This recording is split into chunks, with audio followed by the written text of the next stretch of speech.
Hey guys সকলোকে নমস্কাৰ। আকৌ এবাৰ আপোনালোকৰ মাজত আহিলোঁ। তো আজিৰ এই ভিডিঅ'টো হ'বলৈ গৈ আছে ফেভিকলৰ ওপৰত। তো সেই ফেভিকল আঠাটো বনোৱা মানুহটো কোন আছিল, তো আজি সেই কাহিনীটো আজি এইটো ভিডিঅ' A to Z আজি আপোনালোকৰ মাজত আলোচনা কৰিম। তো বলক আজি এই ভিডিঅ'টো আৰম্ভ কৰোঁ। 1925 চনত বলৱান পাৰ্ক গুজৰাটত সৰু এটা গাঁৱত জন্ম হৈছিল। বলৱান পাৰ্কে গুজৰাটৰ সৰু এটা গাঁৱত জন্ম হৈছিল। বলৱান পাৰ্ক দেউতাক আছিল উকিল। দেউতাকৰ মন আছিল যে ল'ৰাটোক উকিল বনাবৰ কাৰণে, আৰু উকিল পঢ়াবৰ কাৰণে মুম্বাই গভৰ্ণমেণ্ট ল' কলেজত এডমিশ্যন কৰাই দিলে। তো মানে উকিল পঢ়িবৰ কাৰণে মুম্বাই গভৰ্ণমেণ্ট ল' কলেজত এডমিশ্যন কৰাই দিলে বলৱান পাৰ্কক। এইখিনিতে কথা এটা হৈ গ'ল। বলৱান পাৰ্ক যেতিয়া এডুকেশ্যন কমপ্লিট কৰিলে, তাৰপিছত বলৱান পাৰ্কে ঘৰত কৈ দিলে যে মই উকিল নহওঁ। কাৰণ কেলে নহওঁ বুলি কৈছিলে, কাৰণ সি মানে মিছা কথা আৰু উকিল হ'লে বহুত মিছা কথা ক'ব লাগিব না। সেইকাৰণে মানে উকিল নহওঁ বুলি কৈছে। মানে উকিল হ'লেতো বহুত মিছামিছি কথা ক'ব লাগে, এইকেইটা আদালতৰ বিষয়। সেইকাৰণে তাত মনা কৰি দিলে। বলৱান পাৰ্কৰ মন এটাই, বিজনেছমেন হ'বলৈ। কিন্তু বিজনেছ কৰিবৰ কাৰণে তাৰ ওচৰত নাছিল পইচা। আৰু এনেকৈ কেইদিন যোৱাৰ পিছত বিয়াও পাতি ল'লে। আৰু বিয়া পতাৰ পিছত আৰু যেতিয়া বিয়া পাতিলে তেতিয়া টেনশ্যন সোমাই গ'ল চাৰিওফালে। মানে ফেমিলি মানে চাপটো বেছিকৈ আহি গ'ল বলৱান পাৰ্কৰ। তাৰপিছত এনেকৈ মানে ফেমিলিটো চলাবৰ কাৰণে কি কৰিলে, কাম খুজি এটা কাম পালে, পেইণ্টিঙৰ কাম এটা পালে। কিন্তু সেই পেইণ্টিঙৰ কাম কেইদিন কৰি আছিলেহে, কিন্তু সেই পেইণ্টিঙৰ কামত মানে ইমান এটা উপাৰ্জন হোৱা নাছিল, ইমান পইচা নাছিল সেই কামটোত। আৰু সেই কামটোৰ পৰা কি কৰিলে, আকৌ ওলাই গ'ল। কাৰণ য'ত মানুহৰ বেছি দুটকা আৰ্ণ হ'ব তাতে কাম কৰিব না। তাৰপৰা সেই কি কৰিলে, তাৰ পৰা সেই পেইণ্টিঙৰ কামৰ পৰা ওলাই গ'ল। ওলাই কাঠ মিলৰ কাম কৰিলে, য'ত মানে দৰ্জা খিৰিকী বনোৱা মানে ফাৰ্নিচাৰৰ কাম যোনকেইটা হয় তাত মানে সোমালে। এই কাঠ মিলত কাম কৰিছিলে, পিয়নৰ কাম। আৰু বহুত সময় তাত কাম কৰাৰ কাৰণে বহুত দিন কাম কৰিছিলে। এই বহুত দিন কাম কৰাৰ কাৰণে তাক পঠাইছিলে জাৰ্মানীত। গৈ পিনে বহুত বিজনেছৰ কথা আইডিয়া পালে। কিন্তু বলৱান পাৰ্কে কিন্তু ফেভিকল বিজনেছত ডাইৰেক্ট অহা নাছিল। যেতিয়া আমাৰ ভাৰত স্বাধীন হৈছিল তেতিয়া আমাৰ বহুত বস্তুৰ কাৰণে ফৰেন ব্ৰেণ্ডৰ লগত ডিপেণ্ড কৰিবলগীয়া হৈছিল। সেই সময়তে বলৱান পাৰ্কে বিজনেছত হাত দিবলৈ চেষ্টা কৰিল। বলৱান পাৰ্কে দেখিলে যে বহুত বস্তুৰ কাৰণে ফৰেন ব্ৰেণ্ডৰ লগত জড়িত থাকিব লাগে হৈছিল ইণ্ডিয়াত। তো সেইকাৰণে বলৱান পাৰ্কে বিজনেছত হাত দিবলৈ চেষ্টা কৰিল। আৰু বলৱান পাৰ্কে প্ৰথম বিজনেছৰ প্ৰডাক্ট আনিছিল ৱেষ্ট কাণ্ট্ৰিৰ পৰা। আৰু প্ৰডাক্ট আনিছিল চাইকেলৰ পাৰ্টছ আৰু এক্সট্ৰা নট পেপাৰ ডাইডিশ্যন বস্তু আনিছিল। আৰু সেইকেইটা বস্তু ইণ্ডিয়ান মাৰ্কেটত চেলিং কৰিছিল। আৰু সেই চেলিঙত বহুত প্ৰফিট হৈছিল বলৱান পাৰ্কৰ। আৰু বলৱান পাৰ্কৰ কথা এটা মাইণ্ডত আহিল, যেতিয়া কাঠ ফাৰ্নিচাৰত যেতিয়া কাম কৰিছিল আৰু সেই সময়ত মানে আঠা এটা ব্যৱহাৰ হৈছিল গ্লুকো। আৰু সেই গ্লুকো আঠাটো বনোৱা হৈছিল জীৱ জন্তুৰ হাৰ্ডিৰে বনোৱা হৈছিল। আৰু সেই আঠাটো বনোৱাতে বহুত বইল কৰিবলগীয়া হৈছিল। আৰু কিন্তু বইল কৰিছিল ঠিকেই, কিন্তু বহুত বাৰে গৰম কৰিব লগা হৈছিল। আৰু লগত পানী পালে আঠাটো গুচি গৈছিল।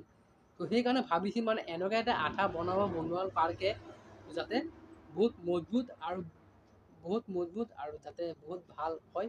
তো সেই আঠাটো হৈছে ফেভিকল। কেনেকৈ ফেভিকল আঠাটো বনালে, তো গোটেইখিনি প্ৰচেছকেইটা কৈ আছোঁ আপোনালোকৰ মাজত। আপোনালোকে ভিডিঅ'টো স্কিপ নকৰিব, চাই থাকক। এতিয়া বলৱান পাৰ্কে জাৰ্মানীত গৈছিল, বহুত বিজনেছৰ আইডিয়া পাইছিল। আৰু সেই বিজনেছৰ আইডিয়াকেইটা ইণ্ডিয়াত কৰিছিল। চেম প্ৰচেছ ইণ্ডিয়াত কৰিছিল। বলৱান পাৰ্কৰ ডাঙৰ এটা প্ৰব্লেম ছল্ভ হ'বলৈ গৈ আছিল। 1959ত তাৰ ভাইক লগ পালে সুশীল পাৰ্ক। তো দুটা মিলি বিজনেছ আৰম্ভ কৰিল। আকৌ খুলি পিনে ফেভিকল আঠা বনালে।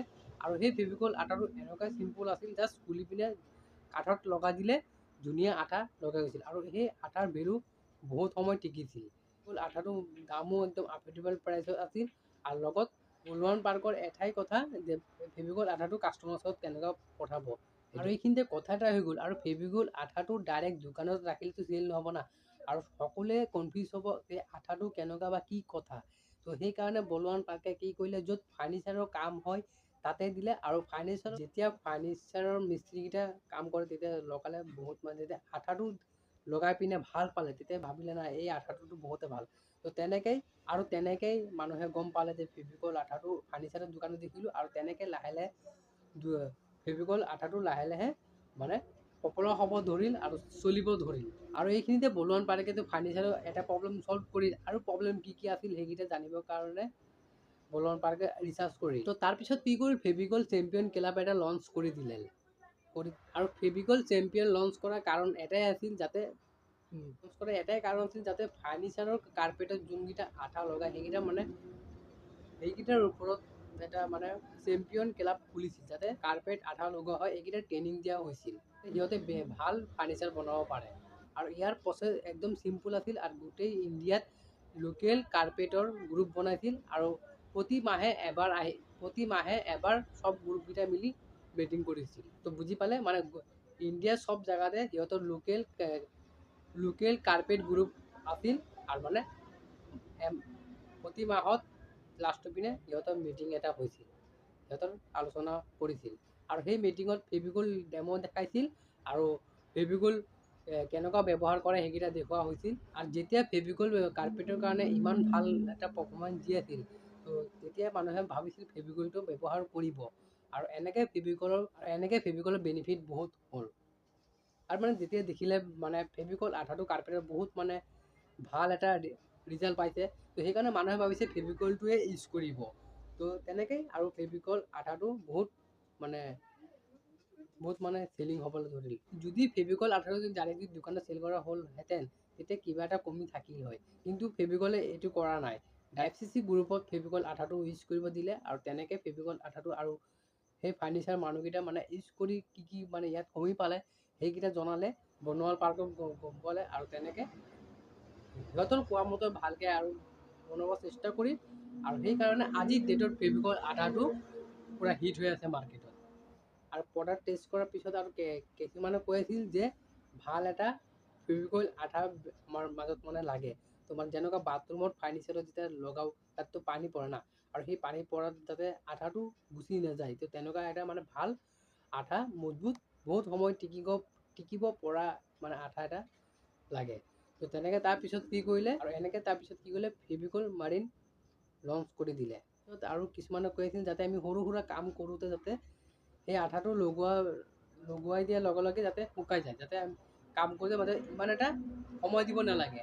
এনেকৈ লঞ্চ কৰিল ফেভিকল স্পীড এক্স, আৰু এইটো বহুত সোনকালে কাম কৰে, ফটাফট শুকাই যায়, বহুত কম সময়তে শুকাই যায়। আৰু বলৱান পাৰ্কক কিছুমানে ক'লে মোৰ বহুত হেভি কাম থাকে, আৰু বহুত মৰৰ ডাঙৰ ফাৰ্নিচাৰ বনাব লাগে। তো তাৰপিছত কি কৰিল, আৰু এনেকৈ ফেভিকল হাইপাৰ বনাই দিলে, আৰু সেই ফেভিকলটো হাই পাৰফৰ্মেঞ্চ বণ্ডিং ইউজ কৰা হয়। আৰু এনেকৈ কাৰ্পেটত লগোৱা যিমানখিনি বস্তু প্ৰয়োজন হয়, চবখিনি বস্তু লঞ্চ কৰি দিলে, আৰু এনেকৈ ফেভিকল আঠা ভাল এটা পাৰফৰ্ম কৰি আছিল। প্ৰডাক্টটো লঞ্চ কৰি আছিল, তাৰ মাজতো টিভিত ফেভিকলৰ এড দেখা গৈছিল, আৰু সেই এড আপোনালোকে চালে। কিন্তু আৰু ফেভিকলৰ মেইন প্ৰডাক্ট হৈছে এডহেচিভ, আৰু এডহেচিভ কাম হৈছে আৰু বোৰ্ড, প্লাই, লেমিনেশ্যন এইকেইটাত লগোৱা হয়। যোনটো ফেভিকল আঠা কাঠৰ পৰা ষ্টাৰ্ট কৰিছিল, সেই কাঠৰ পৰা ষ্টাৰ্ট কৰি আজি স্কুলৰ প্ৰজেক্টৰলৈকে কামত আগবঢ়ায়। ফেভিকলৰ টেমা ডাঙৰ আছিল, আৰু সেই ফেভিকল টেমা সৰুটো লঞ্চ কৰিল 500 গ্ৰাম, 100 গ্ৰাম, 22 গ্ৰাম, তো তেনেকৈ লঞ্চ কৰিল, আৰু এনেকৈ আৰু বহুত চলিব ধৰিল। আৰু ফেভিকল আঠাটো হাৰ্ডৱেৰ দোকানত দেখা গৈছিল, আৰু লাহে লাহে দোকানত আৰু মলত চবতে দেখা গ'ল। আৰু লাষ্ট সিহঁতৰ প্ৰডাক্ট এটা আছিল ফেভিকুইক, এইটো চবতে কাম লাগে, যোনটো হাতত এনেকৈ লাগিলে হাতত আৰু নোলায়, সেইটো চবচে main last product, third product আছিল ফেভিকুইক। আৰু সেই ফেভিকুইকটো প্লাষ্টিক, ৰবাৰ চবতে ভালকৈ আঠা লাগি গৈছিল, ডাইৰেক্ট 5 ছেকেণ্ডত ধুনীয়াকৈ আঠা লাগি গৈছিল। পেডিলাইটৰ ওচৰত আজিৰ ডেটত 600 প্ৰডাক্ট আছে, আৰু ডিষ্ট্ৰিবিউটৰৰ কথা ক'ব গ'লে ইণ্ডিয়াত 5 লাখ সিহঁতৰ প্ৰডাক্ট দেখা পোৱা যায়, আৰু সিহঁতৰ চেল 11,000 কৰোৰ টকা চেল কৰে, আৰু সিহঁতৰ 70% মাৰ্কেটৰ শ্বেয়াৰৰ লগত ইণ্ডিয়া মাৰ্কেটৰ ভিতৰত সিহঁতক কিং বুলি জনা যায়। তো আজিৰ ভিডিঅ' ইমানতে আছিল। তো কেনেকুৱা পালে নিশ্চয় কমেণ্ট কৰিব, আৰু চেনেলটো যদি কোনো নতুনকৈ আছে চেনেলটো ছাবস্ক্ৰাইব কৰি দিব। তো আকৌ লগ পাম নতুন ভিডিঅ'তে, আৰু নেক্সট আৰু ভাল কণ্টেণ্ট লৈ আনিম। তো ব'লক আজি এই ভিডিঅ'টো ইমানতে সমাপ্ত কৰিছোঁ। Bye bye.